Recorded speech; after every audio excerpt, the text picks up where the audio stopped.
Hello again, it's me. I'm back, and I'm back from my cruise.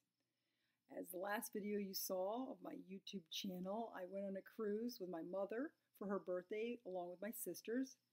We went to, of all places, Canada, and like I predicted, it was very chilly and it rained. I did wear my coat, and I never wore my bathing suit, so that part was not fun. I don't know what I was thinking. Of course, it's Canada, it's going to be cold, and the waves in the Atlantic made for some rough weather. A lot of people were throwing up, and luckily I did not get seasick because of my handy dandy trick I told you about with the Dramamine that you take each night. And so I never did get sick, which was great. The good news was the food was delicious. I ate a lot of fruit, which was good, a lot of bacon because I never eat that. And every night I had this delicious, what was called lava cake. And it made me a little sick because it was so rich, but it was very tasty. But I'm back, and tonight I'm here to talk to you about one of my favorite topics ever. I'm a little wacky about it, almost bizarre, but bear with me. You're going to understand why, because it's very important. And it is, da-da-da-da-da-da, the SATs. Yay! Now, the reason why I'm here to talk to you about them is because it's a pretty important test. And everyone has to take it if they want to go to college. Or, I know you say there's certain colleges that don't expect it, but let's be perfectly honest. It's the real equalizer. It's the way colleges can compare apples to apples, not apples to oranges. So anyway, let me get started. Okay, so this is actually going to be part one. It's going to be multi-part because I don't want to bore you with too many details, and there's so much to share that it's going to take more than this one video. But today, I'm going to tell you what to do to get started.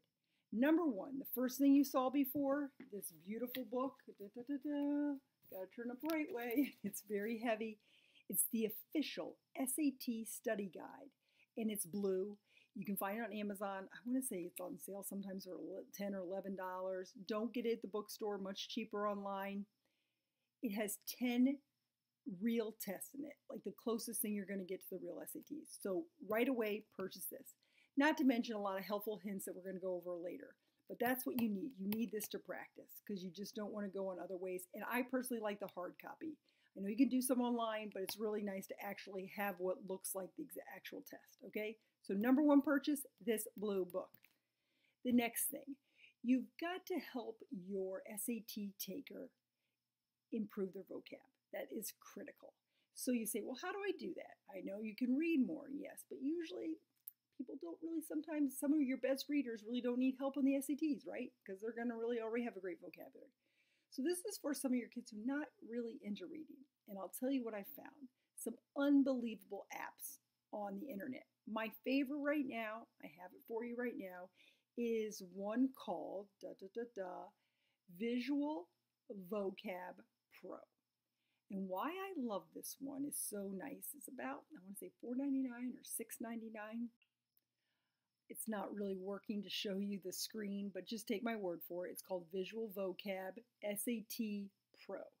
And why I love it is it's got this practice part that you basically have all new vocabulary and real pictures of cool things that kids and teenagers can relate to. So the pictures stay in your mind. I'm trying to think of an example, but take my word for it, it's beautiful. Then the other thing it has is after you get some practice and you learn some words by just reviewing it for fun, then you can take a quiz. And it tries to give you an idea. They give you 5 choices with what matches with the word, which I love that because you have, and they don't give you extremely no chance in hell choices. They give you close choices. The other thing they do is they kind of give you a score at the end. Like if you're really not doing great, they give you like a 450. If you're doing super, you make no mistakes, you get an 800. So it's very inspiring. You get immediate feedback. And the list of words is pretty extreme. I want to say it's 800 words. So that's the first purchase. Now you say, well, how do I get my kid to do this? This is my trick. Now, some of you are opposed to this, but this is my philosophy. Kids, what do they want? They would like to get paid. And in the summer, a 16-year-old wants to get some jobs, and sometimes it's hard to get a job. So to me, their job can be taking the SATs.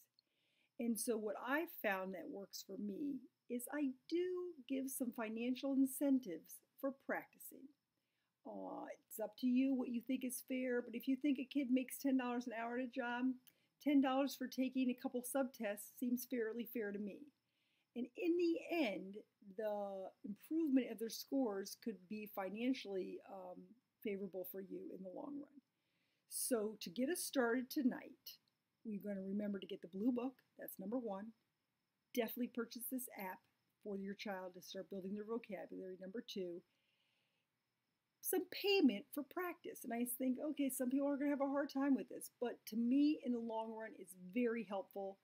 Your kids get paid to babysit, and what does that help them in life? Gives them a work ethic? Well, this is definitely giving you a work ethic, plus it's building your vocabulary and helping you for one of the most important tests you're going to take. My other helpful hint for tonight, and then I'm going to end, is make it a family game. You're like, oh, that's not a family game. Think of other family games, but you can. People are naturally competitive. So what you want to do is you kind of want to challenge your son or daughter to who can do better on a test or who can do better at the actual game. And in the beginning, maybe you will naturally do better because who knows, hopefully your vocabulary is a little bit better than your child. But eventually, with their practice, they're going to see themselves improving, and maybe, who knows, they're going to catch up to you and maybe pass you. It is more enjoyable when everyone gets involved. So bring in your husband, bring in other siblings, maybe older ones, even younger ones. What's more incentive than to have your younger one trying to beat your older one? Make it a game that the whole family gets involved. And in the end, what's the biggest waste of time you get? You get a better vocabulary. And let's be perfectly honest, that's kind of important in life. Anyway, I'm signing off for tonight. I hope this was helpful. Tune in for tips number 2 video on the SATs. Good night.